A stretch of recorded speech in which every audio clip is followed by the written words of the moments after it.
célébrons ta présence.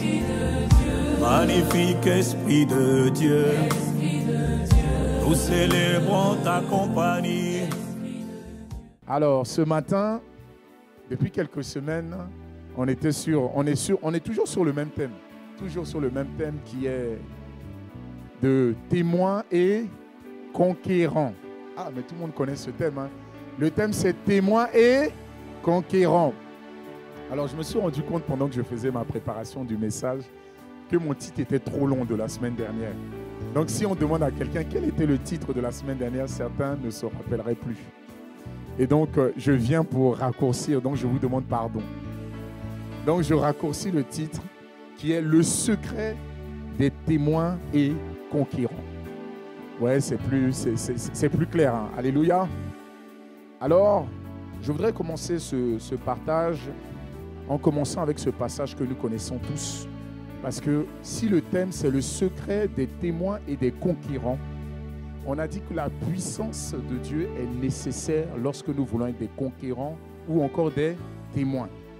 Donc, on y va ensemble dans Acte 1 à partir du verset 8. Acte 1 à partir du verset 8. La Bible nous dit, « Mais le Saint-Esprit descendra sur vous et vous recevrez sa puissance. » Ça, c'est la version du semeur, si vous pouvez, la version du semeur. Il dit, mais le Saint-Esprit descendra sur vous, vous recevrez sa puissance et vous serez mes témoins à Jérusalem. Alors la question c'est, mais qu'est-ce qui fait de nous des témoins et des conquérants? On a dit c'est la descente du Saint-Esprit et c'est la réception de la puissance du Saint-Esprit. Je donne bien cet ordre parce qu'on pourrait d'abord chercher la puissance. Mais avant d'avoir la puissance, il faut chercher d'abord la personne même du Saint-Esprit. Il faut aimer la personne du Saint-Esprit. Il faut honorer la personne du Saint-Esprit. C'est pour ça ce matin, on a pris le temps d'honorer l'Esprit. L'Esprit doit prendre toute sa place. Jésus a dit, il est préférable, il est avantageux pour vous que je m'en aille. Pourquoi? Pour que le Saint-Esprit vienne d'abord.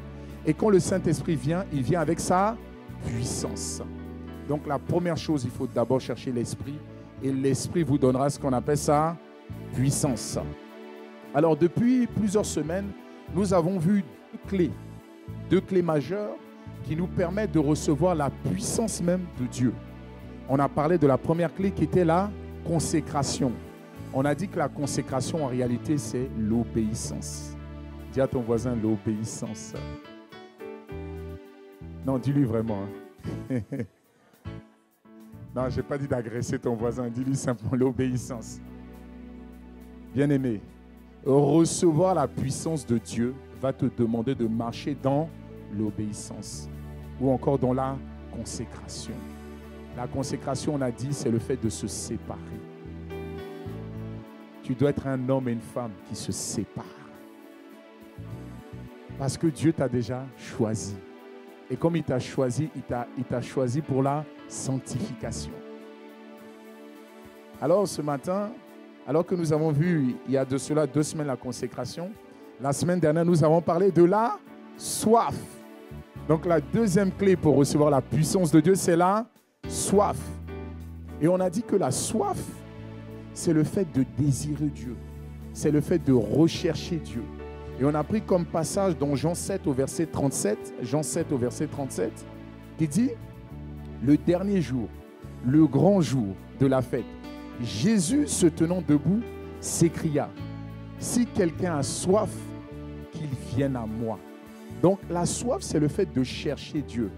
La soif, c'est le fait de désirer Dieu. La soif, c'est le fait de poursuivre Dieu. Tu dois rentrer dans cette catégorie, mon frère, ma soeur.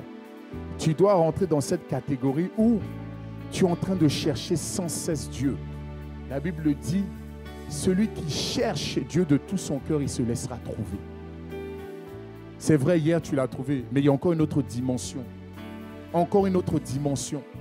Tu vas de gloire en gloire. Alors, on a dit la semaine dernière, on a abordé un point précis sur la soif. On a dit que l'apôtre Paul, lui, c'était un véritable témoin et conquérant. Mais il n'est pas devenu témoin conquérant par hasard. Mais on a vu dans la vie de l'apôtre Paul que c'était une personne qui s'exposait aux veilles. Dites avec moi, qui s'exposait aux veilles. Ça veut dire qu'il veillait. Alléluia. Donc la puissance, ce n'est pas juste une prière, mais c'est une soif, c'est un désir. Et on voit que l'apôtre Paul poursuivait. Il était à la quête du Saint-Esprit. Et donc, au travers des veilles. Et on a parlé des jeunes. Dites avec moi des jeunes. Je n'ai pas dit des jeunes, j'ai dit des jeunes. Alléluia. Donc, les jeunes, on a parlé du jeûne la semaine dernière. Mais on n'a pas parlé juste des jeunes, on a parlé des jeunes. Non, mais dites-le avec force. Des jeunes. Donc, l'apôtre Paul faisait ce qu'on appelle des jeûnes multipliés. Parce que tu peux jeûner aujourd'hui et jeûner l'année prochaine.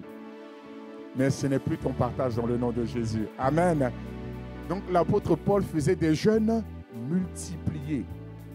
On a dit que le jeûne, ce n'est pas le jeûne qui donne la puissance, mais le jeûne accélère la manifestation de la puissance. Alors, aujourd'hui, je voudrais nous parler d'une autre clé, une troisième clé. Et cette clé, c'est la clé de la parole de Dieu. Alléluia. Dites avec moi la parole de Dieu. Donc cette troisième clé, mon frère, ma soeur, si tu marches dans la consécration, tu marches dans la soif et tu associes à cela la parole de Dieu, assurément cette puissance sera relâchée sur ta vie. La puissance de Dieu, c'est la capacité de Dieu sur un être humain. La puissance de Dieu, c'est lorsque Dieu vient sur toi et tu commences à être audacieux. Tu commences à faire des choses que tu ne pouvais pas faire. Et la puissance de Dieu fait que tu fais la différence dans ton environnement. Est-ce que quelqu'un me suit? C'est hier, lorsque nous sommes sortis à Guebwiller, j'ai compris que non, il nous faut encore un niveau de puissance supplémentaire. Parce qu'il y a des territoires, bien aimés, où les gens, leurs cœurs sont fermés à Dieu. Ils ne veulent pas entendre parler de Dieu. Guebwiller, c'est l'un des territoires, les amis. Les gens ne veulent pas entendre parler de Dieu. Des choses qu'on n'a jamais entendues, on les a entendues là-bas.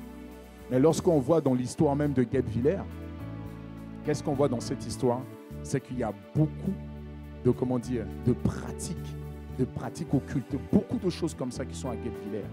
Et donc, plus que jamais, ceux qui habitent dans les alentours à Guebwiller, il faut prier pour votre ville. Sinon, vous-même, vous serez impactés. Il y a la froideur, les cœurs sont fermés, les gens ne veulent pas entendre parler de Jésus-Christ. Et donc, hier, dès qu'on a quitté, j'ai dit, Seigneur, il nous faut encore un autre niveau de puissance. Parce que lorsque la puissance vient, la puissance permet de libérer les captifs. La puissance permet de restaurer les cœurs. Jésus, il dit, le Saint-Esprit est venu sur moi afin de guérir ceux qui ont les cœurs brisés. C'est la puissance du Saint-Esprit qui guérit les cœurs brisés. Et la première personne qui est touchée, qui est guérie par le cœur brisé, c'est d'abord toi-même. Et ensuite les autres. Alors, aujourd'hui, je voudrais que nous puissions parler de la parole de Dieu. La parole de Dieu, c'est une troisième clé. En fait, la parole de Dieu est un autre moyen pour recevoir la puissance même de Dieu. Il ne faut jamais oublier la parole de Dieu. Il y a certains qui mettent la parole de côté. Or qu'au travers de la parole de Dieu, il y a la puissance de Dieu qui est cachée à l'intérieur.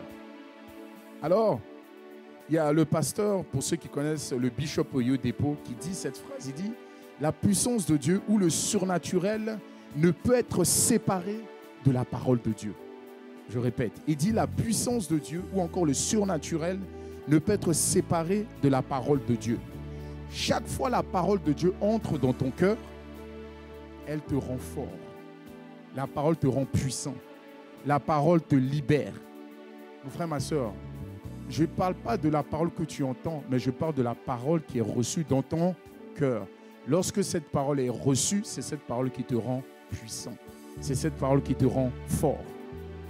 Regardez ce qu'il est écrit dans Jean 1 à partir du verset 12. Jean 1 à partir du verset 12. Jean 1 au verset 12, il nous dit « Mais à tous ceux qui l'ont reçu, à ceux qui croient en son nom, elle a donné le pouvoir. » Ou encore, elle a donné la puissance. La parole de Dieu donne le pouvoir. La parole de Dieu donne la puissance. C'est très important. Alors, quand je parle, la parole de Dieu donne, c'est la réception de la parole ou encore l'entrée de la parole de Dieu dans les cœurs qui libère la puissance de Dieu dans les vies. Ce n'est pas la lecture de la Bible qui libère la puissance de Dieu. Est-ce que quelqu'un me suit? Ce n'est pas le fait de lire la parole qui libère. Ce n'est pas non plus le fait d'entendre la prédication ce matin qui libère la puissance de Dieu. Mais c'est la réception des paroles qui libère la puissance de Dieu dans vos vies. Voilà pourquoi lorsque nous commençons ce matin, quand notre frère priait, et même encore ce matin, j'ai encore parlé, j'ai dit, Seigneur, ouvre les cœurs. Si les cœurs ne sont pas ouverts, la parole ne peut pas être reçue. C'est la parole de Dieu qui permet, en fait, c'est le cœur ouvert qui permet de recevoir la puissance. Je prie ce matin que le Seigneur ouvre les cœurs. Parce que si les cœurs ne sont pas ouverts, tout ce qu'on va dire, ça ne sert strictement à rien. Ce n'est pas la prédication en elle-même qui libère la puissance de Dieu dans les cœurs. Non, non. C'est parce que le cœur est disposé et c'est parce que la parole est reçue. Ce matin, on peut tous être là. Il y a certains qui sont en train de penser à leur programme de la semaine. Certains sont sur leur téléphone portable en train d'échanger. D'autres sont en train de penser à toutes sortes de choses. Mais ce qui libère véritablement, c'est quoi? C'est le fait que le cœur soit ouvert. C'est le fait que le cœur soit disposé. Alors ce matin, dispose ton cœur, mon frère, ma soeur.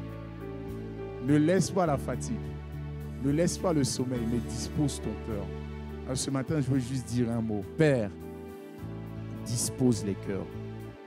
Ouvre les cœurs ce matin, Père, dans le nom de Jésus, afin que nous puissions recevoir ta parole et que nous puissions recevoir ta puissance. Seigneur, libère ta puissance ce matin, au nom de Jésus. Alléluia. Pourquoi je dis ça? Que ce n'est pas le fait d'entendre la parole, ce n'est pas le fait de lire qui fait que tu reçois la parole. Pendant que je faisais ma préparation, le Seigneur m'a fait un peu voyager. À l'époque, on était dans l'ancienne église. L'ancien responsable des jeunes de la famille CC Mulhouse, cet ancien responsable, vraiment dévoué pour pouvoir challenger la jeunesse par la parole. C'est pour ça que je dis souvent, je ne sais pas le fait de parler qui fait que les personnes reçoivent la parole. C'est pas ça. Et ce jeune, je me souviens, j'étais venu, ils étaient enfermés dans la grande salle. Même il y en a encore plusieurs qui sont là, des jeunes qui étaient là à l'époque. Et moi, en fait, j'étais resté dehors et les jeunes faisaient leur réunion ensemble. Ils sont restés au moins 2 heures. À l'issue, à la fin de la réunion, les jeunes sont sortis de la salle. Alors moi, j'étais content en les voyant.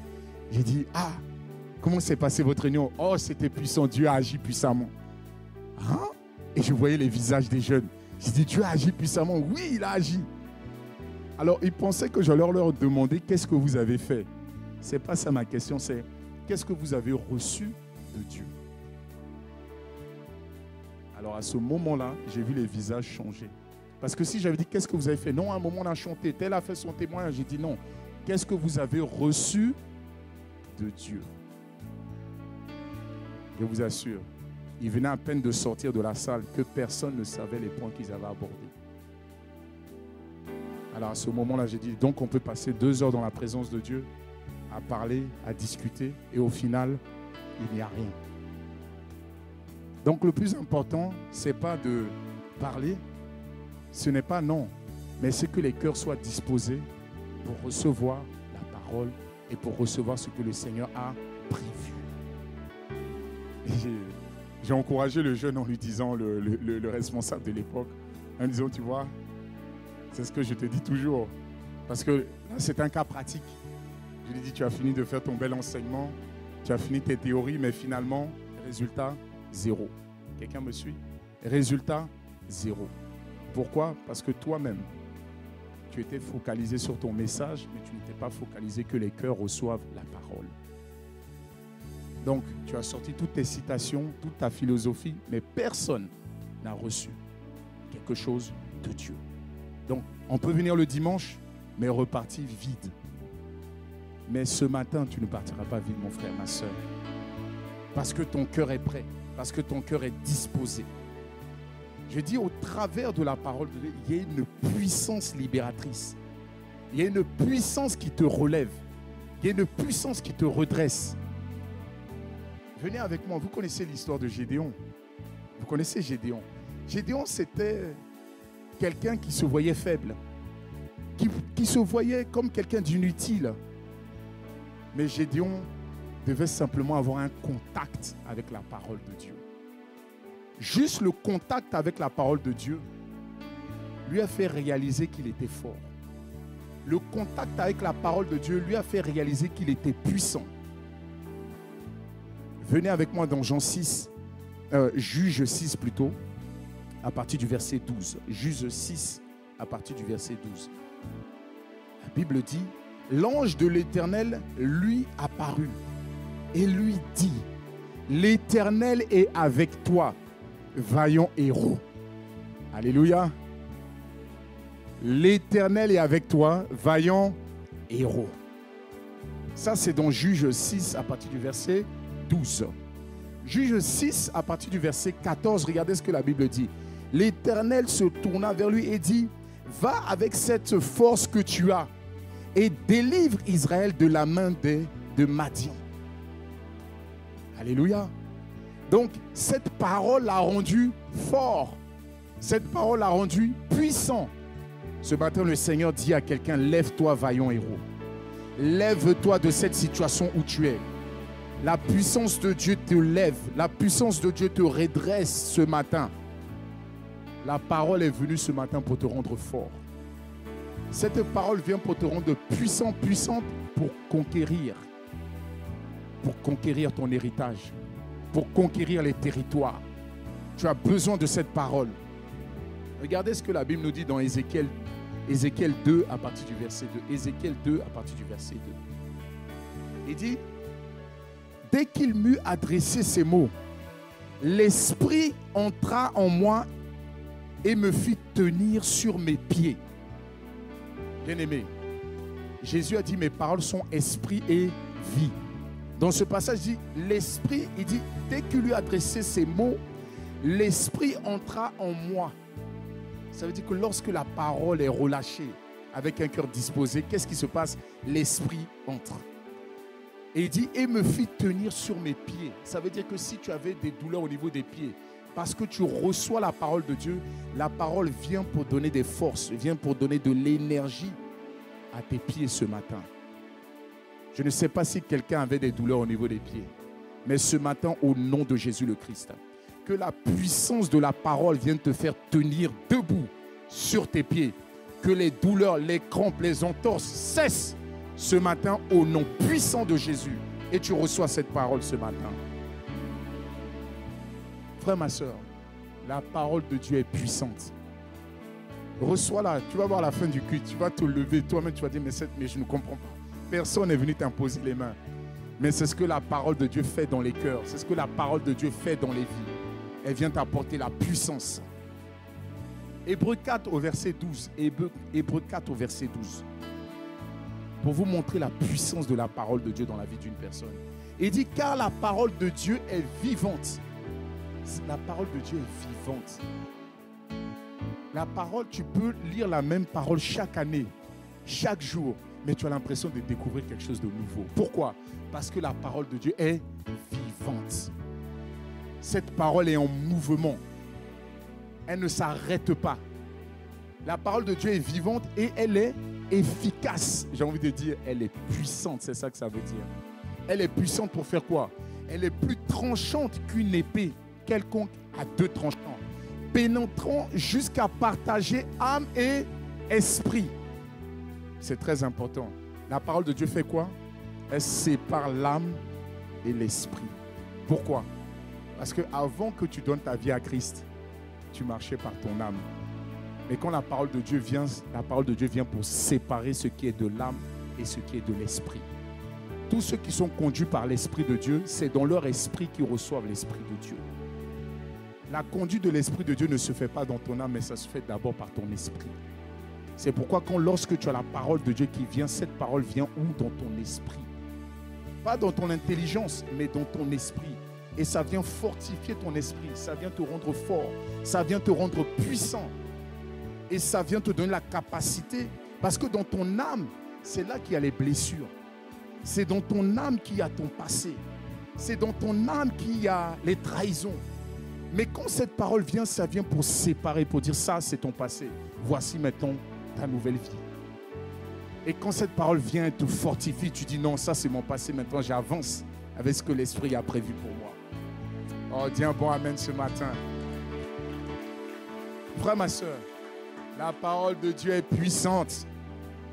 Comme je vous l'ai dit, ce n'est pas la lecture ni la prédication qui fait entrer la parole de Dieu dans les cœurs. Certains me disent, oui, mais moi j'écoute, mais il n'y a rien qui entre. Mais oui, ce n'est pas le fait d'écouter. C'est d'abord, ouvre ton cœur. Ouvre ton cœur. C'est l'ouverture du cœur qui permet de recevoir. L'une des difficultés de tout enfant de Dieu, c'est l'ouverture du cœur. Tant que le cœur n'est pas ouvert, et même quand le cœur est ouvert que tu as reçu, après il y a les tentations, il y a les tests qui viennent pour faire quoi? Qui viennent pour tester cette parole que tu as reçue.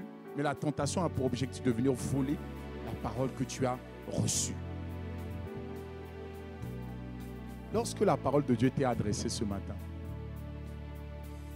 comment est-ce que tu es en train de la recevoir dans ton cœur? Lorsque tu as une annonce, comment est-ce que tu la reçois dans ton cœur?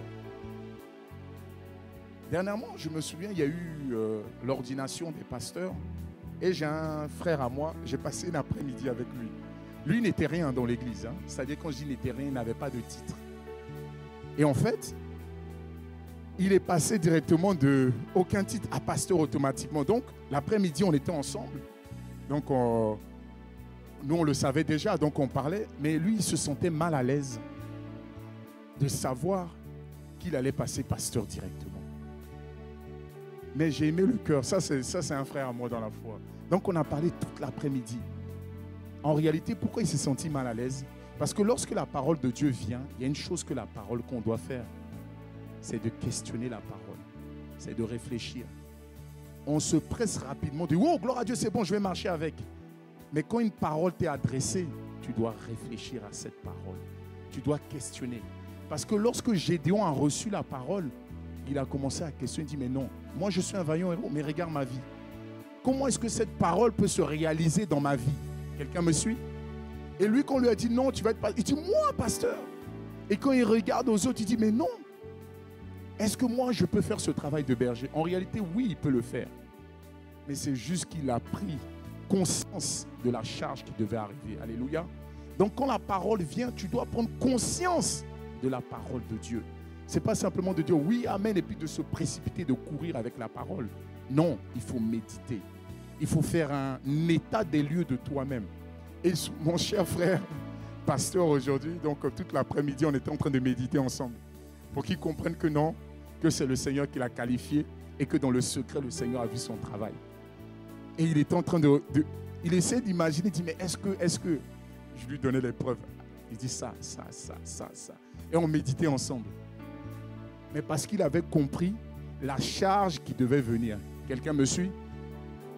Donc, lorsque vous recevez la parole de Dieu, il faut réfléchir à la parole de Dieu. Il faut questionner la parole de Dieu. C'est très important.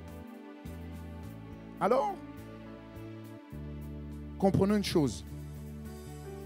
Pour que ton corps soit en pleine forme, tu dois lui donner à manger. Quelqu'un me suit? Ton corps, tu dois lui donner à manger. Parce qu'au travers de la nourriture, il y a des vitamines. Il y a de l'énergie. Et c'est ce que tu manges qui te rend fort. Est-ce que vous me suivez? C'est la nourriture qui te rend fort. De la même manière, au niveau naturel, mais au niveau spirituel, qu'est-ce qui rend puissant ton esprit? C'est la parole de Dieu. La parole de Dieu est la nourriture de ton esprit. Quelqu'un qui se prive de la parole de Dieu se prive de la puissance, se prive d'énergie spirituelle. Tu as besoin de l'énergie de Dieu. Et l'énergie de Dieu se trouve au travers de sa parole. Aide-nous à comprendre ces paroles. Frère, ma soeur, lorsque tu manges les aliments, tu les manges, ils rentrent dans ton tube digestif. Et bon, les déchets, vous savez où ça part dans le lieu secret. Mais le reste, ça part un peu pour donner des forces dans les parties où tu en as besoin. Alléluia. De la même manière, la parole de Dieu, quand elle rentre dans ton esprit, là où c'était faible, la parole de Dieu vient pour te relever. La parole de Dieu vient pour donner de l'énergie. Il y a des vitamines qu'on appelle vitamines douceur, vitamines bénédiction. Il y a des vitamines paix, il y a des vitamines joie. Tu dis, je ne suis pas dans la joie, mais c'est facile. J'ai envie de vous dire, j'ai mal à la tête, tu fais quoi? Tu vas prendre un Doliprane? Mais je sens que je ne suis pas dans la joie. Qu'est-ce que tu fais? Tu vas dans les Écritures. Alléluia. Ta vitamine se trouve dans les Écritures. Et cette vitamine, quand tu vas venir dans les Écritures, elle va libérer la vitamine de la paix, la vitamine de la joie. C'est très important. Alors, ce que j'ai envie de nous dire, c'est que la parole de Dieu qui pénètre dans notre cœur, elle pénètre comment? Elle pénètre par la méditation de la parole. Ça veut dire, lorsque tu es en train de réfléchir sur la parole qui t'a été donnée. Comment est-ce que cette parole entre encore dans ton cœur? C'est aussi par l'étude de la parole. Quand tu es en train d'étudier la parole, tu es en train de questionner la parole. Tu poses des questions. La méditation, c'est de réfléchir. Mais l'étude, c'est quand tu questionnes. C'est où, à quelle date, à quelle époque. Là, tu es en train de faire une étude. Pour étudier la parole, pour méditer la parole, il n'y a pas d'âge, mon frère, ma soeur. Nous sommes tous qualifiés. À partir du moment où tu as dit oui à Jésus, tu as la capacité pour méditer et pour étudier la parole. Vous savez, aujourd'hui, il y a un manque de diligence dans l'étude même de la parole de Dieu. Plusieurs ne reçoivent pas la parole de Dieu, ou encore, quand je parle de la parole, vous avez bien compris, je suis en train de vous parler de recevoir la puissance de Dieu. Plusieurs ne reçoivent pas la puissance de Dieu parce qu'ils ne prennent pas le temps d'étudier la parole de Dieu. Pose la question à ton voisin, c'est quand la dernière fois tu as étudié la parole de Dieu? Demande-lui. Et il va te dire avec sincérité. Donne la date. Je n'ai pas dit de lire la parole, je parle d'étudier la parole. C'est différent. Lire la parole, je sais que plusieurs lisent, mais je parle d'étudier. Tu viens avec ton cahier, avec comment ça s'appelle, avec ton marqueur, ton surligneur, et tu es en train d'étudier. Tu es en train de faire tes études. Quand est-ce que la dernière fois tu as étudié la parole de Dieu? Ne fais pas partie des personnes qui étudient la parole de Dieu uniquement lorsqu'ils doivent prêcher ou communiquer un message. Moi, j'ai plusieurs messages comme ça dans les cahiers. Vous voyez? Parce que tu fais des études de manière régulière.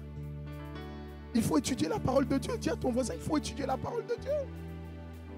Tu dois l'étudier. C'est important.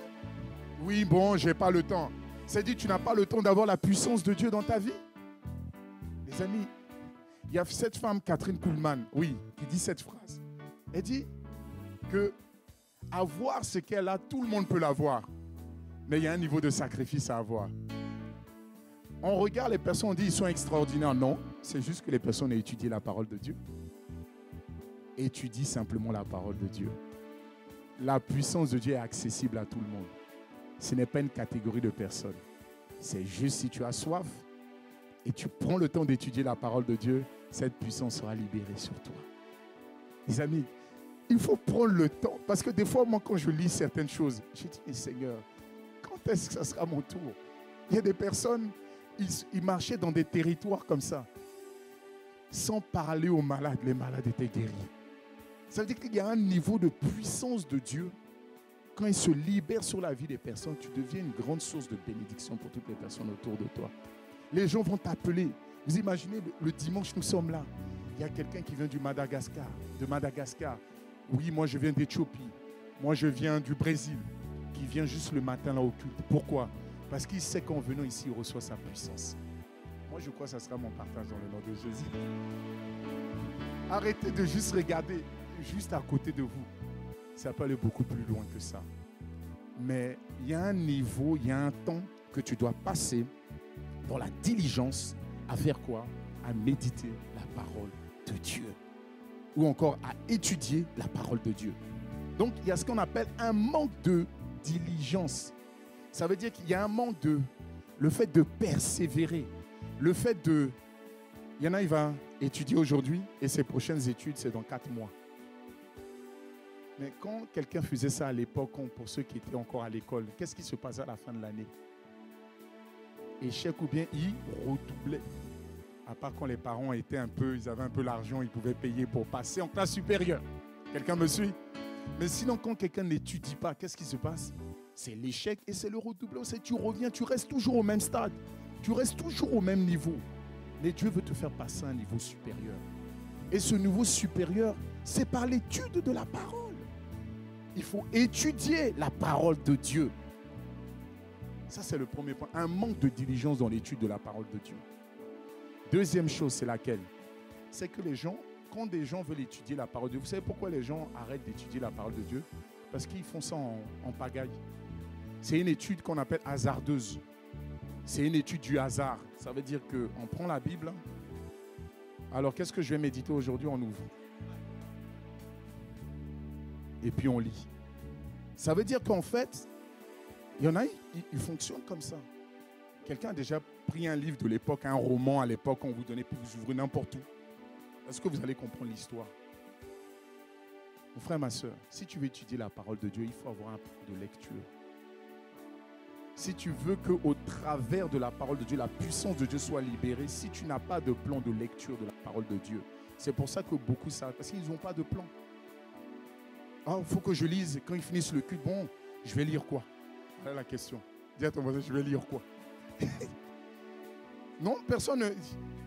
Et puis, il y en a, eux, ils ont le truc. Et ils lisent. Et Jésus pleura.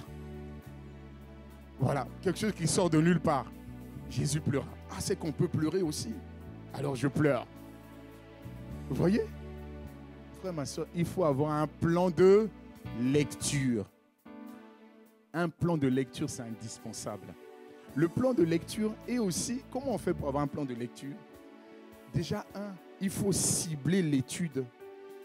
Cette étude doit être liée à des questions que tu es en train de te poser sur ta propre vie. Ça doit être lié aussi à des problèmes auxquels tu es confronté. Il y en a, ils ont des plans de lecture or qu'ils ont des problèmes. Ils s'occupent de d'autres choses, mais leur situation n'est pas réglée. C'est comme si vous voyez quelqu'un qui va pour passer une épreuve de mathématiques. Est-ce que vous me suivez? Et puis la veille, il est en train de réviser l'histoire géo. Et le matin, il arrive à l'épreuve de maths. Est-ce qu'il n'y a pas un problème quelque part? Ça veut dire que lui, il a étudié l'histoire géographique, mais il doit passer une épreuve de mathématiques. Qu'est-ce qui va se passer à ce moment-là? Échec. Quelqu'un, toi, tu as du mal à pardonner autour de toi. Mais toi, tu es en train de méditer comment être riche pour Dieu. Bon, il y a un problème. Donc, à chaque fois que l'épreuve arrive, qu'est-ce qui se passe? Échec. Parce que l'étude a pour but de te faire réussir le test. Vous savez, souvent on oublie. Oui, mais ce n'est pas Dieu qui a... Dieu te fera toujours des tests. Quelqu'un me suit? La parole que tu reçois, tu seras toujours testé. Mais quand ça vient de Dieu, c'est très bien. Non, Seigneur, éloigne le test. Non, Dieu ne peut pas te faire éloigner le test. Pourquoi? Parce qu'il veut te faire passer à un niveau supérieur. Tu ne peux pas passer à un niveau supérieur sans que tu n'aies réussi au test. Mais le but du diable, lui, ce n'est pas des tests. Lui, ça s'appelle la tentation. Lui, il vient pour te tenter, pour venir voler ce que Dieu a prévu pour toi. Donc, dans tous les cas, il y a deux choses par lesquelles tu vas passer chaque fois que la parole est libérée. Ne pense pas que non, je ne vais pas passer. Tu vas passer par là. Tu vas passer par là. Marcher dans la patience. Tu as fini un bel enseignement. Oh Seigneur, maintenant j'ai compris comment être patient. La semaine, tu arrives au travail, on va te mettre quelqu'un de long. Mais il est possédé. Rappelle-toi des cours que tu as reçus. Tu ne peux pas manifester la patience si tu ne rencontres pas des personnes qui prennent leur temps, qui sont comme ça, mais parce qu'on est en train de travailler. Tu vas voir un jour, tous ceux que tu appelles, ils arrivent en retard au rendez-vous, et puis tu dis, non mais là, moi je viens pas. Mais on veut te faire passer le test. Alléluia. Dieu veut te faire passer le test. Ah, moi j'ai l'amour de Dieu. Ne t'inquiète pas. Cet amour va être testé. Quelqu'un me suit? Moi j'ai l'amour de Dieu. Ça sera testé. Vous savez qu'on était en train de parler des fruits de l'esprit. J'ai dit, Seigneur, Je suis moi-même en train de parler. Je dis, Seigneur, par où tu vas passer? Vous voyez, quand la parole vient, tu es en train de te questionner. Parce qu'il y en a quand la parole vient, eux, ils sont en train de regarder leur oncle ou le voisin. Non, lui, il ne manifeste pas l'amour. Ce message, c'est pour lui, je vais lui envoyer. Or qu'en réalité, le message, quand il vient, c'est pour toi parce qu'il y a un test qui arrive demain. Et c'est pour te préparer pour remporter la victoire. Mais toi, pendant que le message est venu, tu dis, ah, je vais noter, je voulais envoyer. Il a besoin. C'est pour toi d'abord. Alléluia. Dis, c'est pour toi d'abord. Dis-le à ton voisin. Mon frère, ma soeur, il faut le comprendre. C'est d'abord pour toi. Ce n'est pas pour quelqu'un d'autre. Toute parole que tu reçois va être testée. Ah, mais je ne comprends pas. Pourquoi les gens sont comme ça? Reviens sur toi-même. Rappelle-toi de tout ce que tu as entendu. Dis, ah, on est en train de me tester. Seigneur, aide-moi. Comment je fais dans ce haut? Il y en a, quand ils sont testés, ils chassent les démons. Mais le test vient de Dieu. Donc en réalité, tu es en train de chasser qui? Non, mais Dieu pourra plus. Personne ne peut chasser Dieu. On chasse les démons. Dieu n'est pas un démon. Donc tu chasses personne en fait. Quelqu'un me suit? C'est les démons qu'on peut chasser. Mais qui peut chasser Dieu? Celui-même, si le jour on a chassé Dieu, il faut savoir que tu n'existes plus. Parce que toute chose subsiste parce que Dieu est là. Donc si quelqu'un fait l'erreur de dire je chasse Dieu, ok, s'il a juste enlevé son pied, ta vie s'arrête sur le champ. Donc c'est pour ça que Dieu dit non, ceux qui font ça, ça s'arrête tout de suite. Parce que tu viens du néant, tu n'es rien de base. Donc si Dieu dit bon, il va retourner dans le rien. Mon frère, ma soeur, ce matin, il faut comprendre une chose. C'est que toute parole que tu reçois, cette parole sera testée. Cette parole sera éprouvée. Mais pour cela, comme je disais depuis le début, il faut avoir un contact avec la parole de Dieu. Tu as besoin d'avoir un contact avec la parole de Dieu. Il faut arrêter à ce qu'il y ait de la poussière sur ta Bible. Cette Bible qui est dans ton armoire que tu n'as plus touchée depuis des semaines, il faut que cette Bible soit touchée. Alléluia. Et au-delà de la lire, il faut l'étudier. Il faut la méditer. L'un des dangers de Satan, c'est qu'il met des raisonnements. Dites avec moi des raisonnements. Il va dire, mais étudier, ça c'est pour les jeunes. Ça y est, c'est fini. Une fois que tu as dit cette parole, tu es bloqué totalement. Étudier la parole de Dieu, c'est prendre possession de ton héritage. Tu dois étudier la parole de Dieu. Un conseil que j'ai envie de vous donner, c'est que lorsque vous êtes en position pour étudier la parole ou encore écouter la parole de Dieu, c'est de faire quoi? C'est de prier pour que Dieu illumine les yeux de vos cœurs. Sans cela, vous ne pourrez pas. Tu dois dire, Seigneur, illumine les yeux de mon cœur. Il faut toujours, tu pries, ne prends pas la parole de Dieu. Les amis, c'est une parole qui est vivante, elle est puissante. Elle se comprend par révélation. Et donc, tu as besoin de l'aide de Dieu. Tu as besoin de l'assistance de Dieu. Quel que soit ton niveau d'études, tu comprends la parole de Dieu pas par rapport à ton niveau d'études, mais tu comprends la parole par rapport à la place que tu laisses au Saint-Esprit dans ta vie. C'est pour dire que finalement, tout le monde est qualifié pour étudier la parole de Dieu. Parce qu'il y a ceux, à cause de leur niveau d'études, ils étudient la parole, mais ils rentrent dans des choses bizarres. Mais lorsque tu es conduit par l'Esprit de Dieu, il vient dans ce qu'on appelle les profondeurs. Et il vient pour sonder les cœurs. Il vient pour changer les cœurs. Tu laisses la place au Saint-Esprit. Lorsque tu viens pour méditer la parole, selon qu'il est écrit dans Éphésiens 1 à partir du verset 17, regardez, Éphésiens 1 à partir du verset 17, la Bible dit, « Afin que le Dieu de notre Seigneur Jésus-Christ, le Père de gloire, vous donne un esprit de sagesse et de révélation dans sa connaissance, et qu'il illumine les yeux de votre cœur. » Chaque fois lorsque tu es devant la parole de Dieu, demande à Dieu d'illuminer les yeux de ton cœur.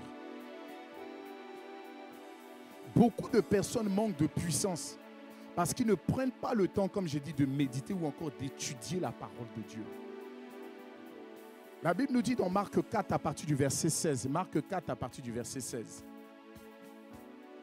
Vous connaissez tous la parabole du semeur, tout le monde connaît. Mais regardez, il dit les autres pareillement reçoivent la semence. La parole de Dieu, c'est la semence de Dieu. La parole de Dieu, c'est la semence de Dieu. Mais vous imaginez, comment est-ce que vous avez cru à Dieu?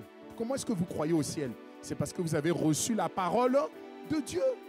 C'est la parole de Dieu. C'est-à-dire la parole de Dieu est puissante.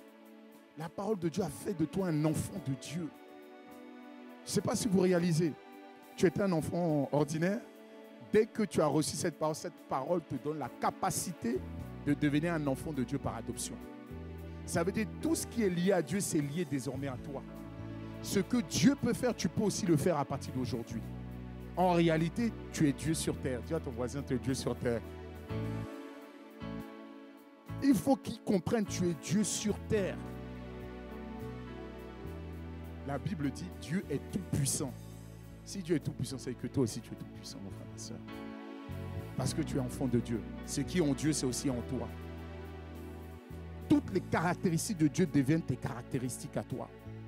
Regardez ce que la Bible dit dans Marc 4 au verset 16. Dieu combat le fait que les enfants de Dieu puissent recevoir la parole. Le diable combat que les enfants puissent recevoir cette parole. Il dit, les autres pareillement reçoivent la semence dans des endroits pierreux. Quand ils entendent la parole, ils la reçoivent d'abord avec joie. C'est comme quand les gens reçoivent la parole. Amen, alléluia! Ils sont dans la joie. Ça, c'est dans la salle de culte. Même pas encore dans la voiture que ça commençait déjà à se diluer. Quelqu'un me suit? Pas encore arrivé dans la voiture que cette parole commence déjà à se diluer. Il dit, mais ils n'ont pas de racine en eux-mêmes. Pourquoi? Parce qu'ils n'ont pas laissé la racine. Ça veut dire, quand il y a une racine, c'est parce que la semence a été envoyée où? Au niveau de la terre, dans la profondeur. Et c'est ce qui a développé quoi? Les racines. Il y a des paroles qui sont envoyées, mais ça ne touche pas le cœur. Et donc, il n'y a pas de profondeur, il n'y a pas de racine. Il dit, il manque de persistance. Et dès que survient une tribulation, une persécution à cause de la parole, ils y trouvent une occasion de chute. Il faut que tu sortes, mon frère, ma soeur, du fait d'être superficiel. Alléluia. On entend beaucoup de paroles, beaucoup parlent beaucoup de Dieu, mais il y a peu de profondeur. Quelqu'un me suit? On parle beaucoup, mais il y a peu de profondeur. La profondeur, c'est à l'intérieur. Vous voyez qu'au-dessus, le bâtiment peut être aussi grand. Mais la profondeur du bâtiment, est-ce que vous voyez la profondeur? Pas du tout. Donc les gens peuvent parler. Plus on parle en réalité, en fait c'est parce qu'on veut montrer qu'il y a la profondeur, mais il n'y en a pas. Quelqu'un me suit? La profondeur, c'est ce qu'on ne voit pas. C'est ce qu'on ne voit pas. Et donc, devenons cette génération d'hommes et de femmes profonds. Arrêtons d'être superficiels. Arrêtons de toujours être dans le bruit, dans les bruits. Chaque fois que tu vas demander une question à un enfant, comment ça va? Tout va bien par sa grâce. Alors ça, c'est des mots qu'on apprend comme ça. Vous voyez? C'est ce qu'on appelle des confessions positives. On est dans la culture du développement personnel. Je vais y aller avec Jésus. Je combats. Ça, c'est de la confession positive. Mais mon frère, ma soeur, pour être profond, tu dois être au contact de la parole de Dieu. Pour être puissant, tu as besoin d'être au contact de la parole de Dieu. Sans le contact de la parole de Dieu, tu n'es pas puissant. Vous allez voir. Il y a une fois un dimanche, en réalité, je souriais de l'extérieur, mais j'étais en train de pleurer à l'intérieur. Je pose des questions comme ça à des enfants. Combien de passages bibliques tu connais? Ah non, je n'en connais pas. Et je suis là, je me dis, mais tu es en Christ et tu ne connais aucun passage biblique et puis tu le dis en rigolant. Je n'arrive pas à comprendre en fait. Ça montre en fait le fait d'être superficiel. Ça veut dire qu'on est là, mais tout ce qui est en lien avec Dieu, et la personne te dit en rigolant, non, je connais à peu près. Et je suis là, je dis, mais c'est par rapport, c'est-à-dire l'ignorance fait rire. Il dit, mon peuple périt par manque de connaissances. La personne manque de connaissances et ça lui fait rire. Qu'elle ne connaisse pas de passage biblique. C'est-à-dire que la personne est en train de révéler qu'elle n'a aucune profondeur. Aucune puissance ne sort de sa vie. Mais la personne est à l'aise avec ça. Et puis je me lève, je vais à un autre endroit. Alors tu connais combien de passages? Un peu celui-là. Je dis Seigneur, mais tout ce qu'on fait là, on le fait pourquoi en fait? C'est pour se rapprocher de Dieu. Est-ce que quelqu'un me suit? C'est pour se rapprocher de Dieu. C'est pour se rapprocher de Dieu. Il faut sortir de la superficielle. Il faut se quitter. Il faut arrêter d'être superficiel, mon frère, ma soeur. Il faut être un homme et une femme profonds. Au contraire, tu dois être en train de pleurer quand tu ne sais pas sortir une parole de Dieu comme ça. Est-ce que quelqu'un me suit?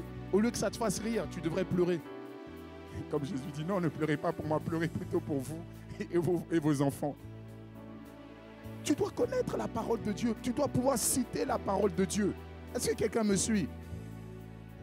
Il y a un manque de connaissance des Écritures. Tu vas demander à quelqu'un où est-ce que dans la Bible on parle de la résurrection. Personne ne sait. Pourquoi? Parce qu'il y a un manque d'étude de la parole de Dieu. Alléluia. Une incapacité à citer les Écritures. Ça fait 10 ans, 20 ans, tu ne peux même pas citer une Écriture. Est-ce que quelqu'un me suit? Bon, à part Jésus pleura, mais je parle de... c'est très simple, mais même encore ça. C'est important. Est-ce que quelqu'un me suit? Il y a des passages comme ça, Jean 1 au verset 12, il faut le noter, ça tu dois le connaître. Tu dois le connaître par cœur. Parce que ça, c'est ton entrée dans la vie de Dieu. C'est ton entrée dans la vie spirituelle. 2 Corinthiens 5 au verset 17, tu dois connaître ces passages-là. Il y a certains, ça les réveille, ils connaissent un peu le passage. Romains 6 au verset 23, vous avez besoin de connaître ces passages. Et quand tu demandes, même le Jean 3,16, il y en a même quand il te le dit, je suis là, je dis, frère, ma soeur, dis à ton voisin, tu exagères. Tu exagères. Il y a un manque d'intérêt pour même les livres. Vous voyez les livres des hommes de Dieu. Personne ne les lit. Or qu'au travers de ces livres-là, il y a une puissance qui est relâchée. Ces livres-là te permettent d'être un homme et une femme beaucoup plus profonds. Ces livres-là sont là pour t'emmener, comment dire, plus près de Dieu. Donc là, des fois, il y a un libraire, tu peux aller, oh non, la personne n'a pas besoin. Hein? Si même ceux qui étaient là avant prenaient le temps d'acheter des livres, à manger des livres, mon père dans la foi, l'apôtre Ivan, toujours nous enseigne. Il faut toujours aller prendre des livres, lire des livres, chercher dans les livres. Toujours aller chercher. C'est là que j'ai appris. Et non, mais non. J'aime beaucoup cette phrase. Le Saint-Esprit m'a révélé. C'est-à-dire, ceux même qui ont écrit les livres, ce n'est pas le Saint-Esprit, ça. Les amis, quand tu es en train de lire les livres, tu es en train de connecter à des personnes que tu ne peux même pas rencontrer dans ton environnement. C'est-à-dire la pensée que Dieu leur a donnée, ceux qui ont des grandes pensées, tu deviens grand. Parce que les paroles que tu lis sont esprit et vie. Il faut t'enrichir. Ta vie spirituelle est sèche parce que tu ne nourris pas ta vie spirituelle. Tu penses que c'est juste les prières, les impositions des mains, l'huile d'onction? Je n'ai rien contre, c'est bien, mais c'est beaucoup plus que ça. Il y a un travail que tu dois faire à l'intérieur de toi. C'est quoi? C'est les prophéties. C'est pour ça que beaucoup y courent. Alors, hier, j'ai rencontré quelqu'un qui m'a posé cette question. En me disant, parce qu'il y a beaucoup d'hommes de Dieu, quelqu'un me suit, hein. Voilà, quel homme de Dieu on peut suivre? Et puis la personne m'a dit, oui, il y a un prophète tel. Bon, je tairai le nom. Est-ce que je peux le suivre? La personne m'a posé cette question. Ah, j'ai dit, je vais répondre comme mon père spirituel a l'habitude de répondre. Il dit, moi, je suis votre père spirituel. C'est comme tout parent. Les parents font quoi? Ils vous présentent les oncles. Quelqu'un me suit? Mais maintenant, si tu vas chercher quelqu'un d'autre ailleurs, qui te les a présentés? Donc, en réalité, il est en train de dire, ce que tu peux écouter, c'est ce que tu as déjà vu avec moi. Voilà sa réponse. Donc, la personne, oui, mais il dit, moi, je ne sais pas. Il dit, voici les tas de personnes à qui je marche, tu peux les écouter. Alors, moi, cette personne, j'ai ajouté une deuxième chose. En lui disant, je lui ai dit, en fait, si tu es assis et que cette personne est en train de te parler, Si cette personne, tu es assis et que ce qu'elle est en train de te dire, en train de te rapprocher de Dieu, te donne envie de plus lire la parole, de méditer la parole, d'avoir une intimité avec l'esprit, suis cette personne-là. Parce que l'objectif final, c'est qu'à un moment, on va se retrouver auprès de Dieu. Si cette personne t'emmène à faire la volonté de Dieu, suis cette personne. Mais maintenant, si cette personne est là pour exalter tes dons, pour que toi tu sois prophète, pour que tu prennes le micro, pour que tes dons, tes talents soient développés, pour faire comme les autres, ne suis pas cette personne. Quelqu'un me suit? Parce que le problème de Ève, quand le diable est venu la voir, quand elle a mangé le fruit, c'est parce qu'elle voulait être comme Dieu. Quelqu'un me suit? Satan n'est pas venu pour lui dire, oui, viens, pour te rapprocher. Il lui dit, c'est pour devenir comme. Il y a des personnes, quand vous approchez d'eux pour devenir comme, au lieu de se rapprocher, c'est autre chose. Alléluia. Donc je lui dis, si cette personne et qu'elle est juste là pour dire, tu peux réussir, le meilleur est en toi, tu vas développer, toi aussi tu peux être prophète, toi aussi tu peux faire ci. Ça, c'est les personnes qui sont là pour développer, pour exceller votre chair. Mais quand quelqu'un, tu veux l'écouter, il faut qu'il t'emmène plus près de Dieu. C'est ça le plus important. Parce que tout ce que nous faisons là, demain on va partir auprès du Père. Résultat, qu'est-ce qui reste? Est-ce que c'est ta belle voiture que tu as eue ou tes 10 000 voitures dans ton garage? C'est que le plus important, c'est que tu aies fait la volonté de Dieu. Alléluia. Alors, pour finir rapidement, je regarde le temps pour finir. Alors, comment conditionner votre esprit pour recevoir la parole de Dieu? Parce que effectivement, là j'ai parlé, il faut étudier, il faut méditer. Mais comment? Alors j'ai dit étudier, c'est le fait de questionner Dieu. À quel moment? Pourquoi Dieu a fait? Est-ce que quelqu'un me suit? Mais méditer, c'est le fait de réfléchir comment est-ce que cette parole va s'appliquer dans ma vie. Étudier, c'est de savoir quel lieu, quel endroit, comment. Est-ce que quelqu'un me suit? Mais maintenant, comment conditionner votre esprit pour recevoir la parole? La première, je vous ai déjà dit, c'est il faut prier, il faut demander à Dieu d'ouvrir le cœur. Autre chose, il faut le silence. Dites avec moi le silence. Sans le silence, tu ne peux rien recevoir de Dieu. Quand je parle du silence extérieur et intérieur. Quand je parle extérieur, par exemple, si par exemple je suis en train de tu es sur Snap, là il n'y a pas de silence. Tu es dans le bois. Quelqu'un me suit? Le silence, ça veut dire c'est la parole et toi. Et il y a aussi le silence intérieur. Ça veut dire que tu fais taire tes problèmes, tes situations, mais tu es focalisé sur la parole de Dieu. C'est de ça que tu as besoin. Et quand tu es dans un état de silence intérieur comme extérieur, tu perçois et tu reçois cette parole dont tu as besoin. Et c'est comme ça que la puissance de Dieu se libère. Tu es dans ce qu'on appelle une tranquillité, un calme, un silence. Et l'un des moments favorables, après certains ont des... Moi, c'est souvent la nuit. La nuit, c'est ce qu'on appelle l'atmosphère même du silence. Pourquoi? Parce que personne, il n'y a plus d'activité. Tu ne risquerais pas d'avoir un texto. Quelqu'un me suit? Tu ne serais pas en train de dire, oui, peut-être quelqu'un a besoin de moi quelque part. Non, la personne dort. Alléluia. La personne est en train de dormir. Donc, c'est la nuit. C'est un moment favorable pour recevoir les secrets, les mystères de Dieu. C'est un moment favorable pour recevoir la puissance de Dieu. C'est ce qu'on appelle des temps de recueillement, où tu te retrouves seul, tu es en train de te recueillir et tu reçois. Lorsqu'on voit dans la vie de Jésus, son impact, c'est parce qu'il savait se retrouver seul, il savait attendre. Et quand le jour venait, on voyait la puissance de Dieu être manifestée dans sa vie. Donc, méditer la parole de Dieu ou étudier la parole de Dieu va te demander ce qu'on appelle le silence. Psaume 16 au verset 7. Psaume 16 au verset 7 dit: je bénis l'Éternel, mon conseiller. La nuit même, mon cœur m'exhorte. Même la nuit, tu dois passer des temps dans sa présence. La nuit, tu dois étudier les Écritures. La nuit, tu dois méditer la parole de Dieu. Lorsque tout le monde est en train de dormir, tu te lèves, tu dis: Seigneur, je veux connaître plus de toi. Je veux être plus dans ta présence. Tu prends par rapport à la situation que tu es en train de vivre. Je ne sais pas quelle situation est-ce que tu vis. Mon frère, ma soeur, la Bible est là pour te servir de témoin. Pour dire qu'il y a des personnes qui étaient dans cette situation, mais rien n'est impossible à Dieu. Est-ce que quelque chose est étonnant pour Dieu? Tout est possible à Dieu. Alors qu'est-ce que tu fais? Tu vas dans les Écritures, Tu vas voir les personnes qui ont les mêmes situations que toi. Dieu peut changer ta situation. On a vu la semaine dernière lors du deuxième culte, cette femme qu'on appelait Rahab, une prostituée. Dieu a changé sa destination. Alors peu importe l'état où tu es aujourd'hui, Dieu peut changer, bouleverser ta situation. Ne dis pas c'est parce que je suis né dans telle famille donc je ne peux pas.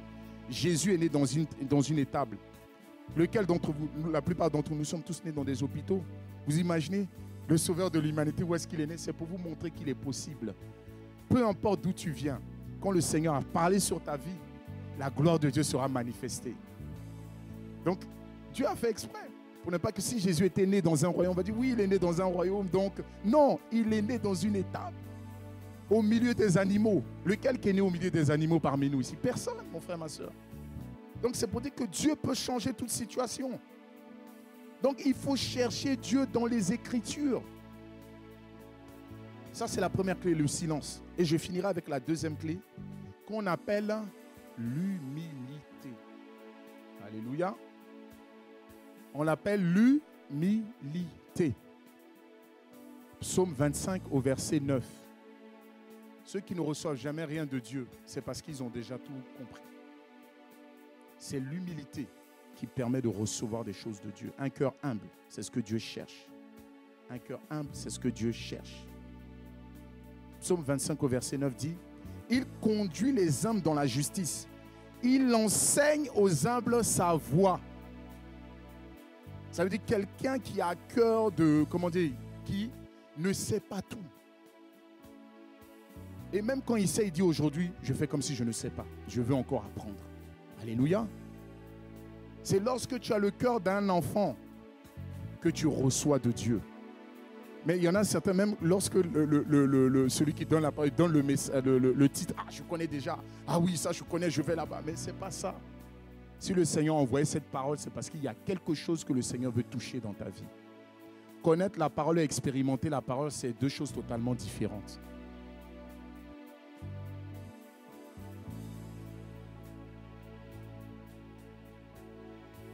Il faut avoir un cœur humble. Le désir d'apprendre, de ne pas se mettre de limitation, de ne pas regarder aux choses extérieures. Il y a des personnes qui n'ont rien reçu de Jésus. Là, on est en train de parler de Jésus. Tout le monde dit Amen, Alléluia. Il y a certains, quand ils voyaient Jésus, ils voyaient un charpentier. Vous voyez? Et pourtant, c'était le sauveur de l'humanité. Ne regardez pas aux apparences extérieures, mais écoutez ce que le Seigneur est en train de vous dire. Écoutez la parole qui est en train de sortir. Et au travers de cette parole, il y a une puissance. Arrêtez de toujours prêter attention au vase. Prêtez surtout attention au message également. Surtout. Le problème, c'est que dans notre génération, l'homme regarde à ce qui frappe. Quand c'est un message un peu, ah, Fayad, tout le monde dit, oh. Frère, ma soeur, Dieu regarde au cœur. Dieu regarde au cœur. Le plus important pour Dieu, c'est ton cœur. Est-ce que quelqu'un me suit ce matin? Dieu peut utiliser n'importe quel instrument pour vous enseigner. Il peut utiliser n'importe qui pour vous enseigner. Il peut utiliser n'importe quelle situation pour vous enseigner. Alors ce matin, je voudrais vous encourager, mon frère, ma soeur. Je voudrais nous encourager plutôt, je me mets aussi dedans, à vraiment avoir une étude de la parole de Dieu assidue. Avoir un plan de lecture. Alors moi, souvent, ce que je conseille, quand quelqu'un veut méditer la parole, étudier la parole, je lui dis de commencer d'abord par le Nouveau Testament et ensuite il va à l'Ancien. Mais maintenant, quand il commence par le Nouveau, je commence par où? Je dis commence par les petits livres. Prends Jude. Jude, c'est juste une page. Quand tu as fini Jude, tu vas prendre Tite. Est-ce que quelqu'un me suit? Tu prends au fur et à mesure. L'appétit vient en mangeant. Donc tu manges un peu et vous allez voir, il y a une soif qui va se réveiller. Mais il y en a, ils veulent commencer directement par les psaumes. Mon frère, ma soeur, commence par les petits livres. Quelqu'un me suit? Parce qu'il y en a, ils vont là à l'aventure. Non, moi, je vais lire les psaumes. Je dis, courage. Commence par les petits livres. Dis, attends, commence par les petits livres. Quand tu as fini les Tites, tu as fini maintenant, tu vas dans les Colossiens. Dans Thessaloniciens aussi, c'est pas mal. Et après, au fur et à mesure, mais tu finis par Romain quand tu finis le... En réalité, on finit par Romain parce que Romain est très, comment dire, c'est beaucoup plus important, il y a beaucoup plus de pages. Et puis même le niveau de profondeur, il faut quand même lire les autres avant. Quelqu'un me suit? Et quand vous voulez commencer par lire les évangiles, commencez par Marc. Marc, finissez Marc. Marc, c'est rapide. Allez, en 2 heures, vous avez fini Marc. Prends cet engagement avec Dieu. Dis, je vais lire Marc. Ça te prendra 2 heures. 2 heures de ta vie. Mais en réalité, tu vas gagner plus que 2 heures en faisant ça. Juste Marc. Quand tu finis Marc, ensuite tu vas dans Jean. Après Jean, tu prends Matthieu. Et tu finis par Luc. Parce que Luc est beaucoup plus détaillé. Bon, celui qui a compris. Là, moi, je suis en train de donner des instructions. Je suis comme un professeur. Je donne celui qui a noté, qui garde. Je donne des instructions. Si le Seigneur donne ce message, c'est pour que tu puisses grandir dans la puissance. Et grandir dans la puissance va te demander de demeurer dans la parole de Dieu. Moi, mon travail, c'est de ramener les personnes plus proches de Dieu. Ce n'est pas juste qu'on rigole. Ça, c'est bien ça. Ça, c'est un détail. Le plus important, c'est que tu deviennes un amoureux de Dieu, un passionné de Dieu. Celui qui me connaît, depuis que je refais toujours les mêmes choses que j'ai déjà faites depuis longtemps. Il faut être constant. Il y en a, ils sont comme ça.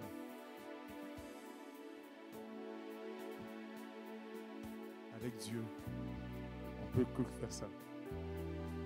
Est-ce que quelqu'un me suit? Mais qu'est-ce qui fait qu'on est comme ça avec Dieu? Tu demeures dans la parole. Tu demeures dans la prière. Tu demeures dans la communion avec le Saint-Esprit. Est-ce que quelqu'un me suit? Vous avez constaté, quelqu'un que ça ne va pas, c'est parce qu'il n'a pas pris le temps de méditer les Écritures. C'est quelqu'un qui a peur. On va me tuer. J'ai vu dans un rêve, on va me tuer. Il y a quelqu'un une fois qui m'a appelé. Lui, on va me tuer. J'ai vu, on m'a tenu. Est-ce qu'on peut prier pour lui? Pardon. Toi, on va te tuer. Depuis quand on va te tuer, on va t'annoncer déjà ta mort. On te tue tout de suite. Est-ce que quelqu'un me suit? Il dit, mais est-ce que tu as regardé? Il est écrit. Il a dit, celui qui détruit ce corps ou encore ce temple, je le détruis moi-même. Donc que celui qui veut te détruire, qui s'aventure. Est-ce que quelqu'un me suit? Donc c'est parce que tu es attaché à la parole que même quand les vents viennent, tu n'as pas peur, tu ne crains rien. Tu as peur, tu crains parce que tu ne prends pas le temps d'étudier, de méditer la parole. Parce que quand tu viens, finalement, je vais te dire des choses que tu sais déjà toi-même. Moi, je veux juste venir pour réveiller les choses. Alléluia. Alors ce matin, la troisième clé, c'est que la puissance de Dieu se reçoit dans la méditation et dans l'étude de la parole de Dieu. Il faut que tu développes un plan de lecture. Il y a plusieurs choses, même quand vous allez sur certaines applications où ils vous mettent des plans de lecture. Mais il faut que ce soit des plans de lecture qui vous concernent. Si tu as des problèmes avec, comment ça s'appelle, le fait de ne pas être joyeux, tu es toujours anxieux, il y a des plans de lecture. Après, il faut juste les suivre. Et ces plans, à l'intérieur, il y a des ingrédients qui vont venir te fortifier, qui vont te rendre puissant. Amen. Est-ce qu'on peut acclamer le Seigneur? On arrive à la fin du message. Alléluia. Nous célébrons ta présence. Magnifique Esprit de Dieu. Nous célébrons ta compagnie.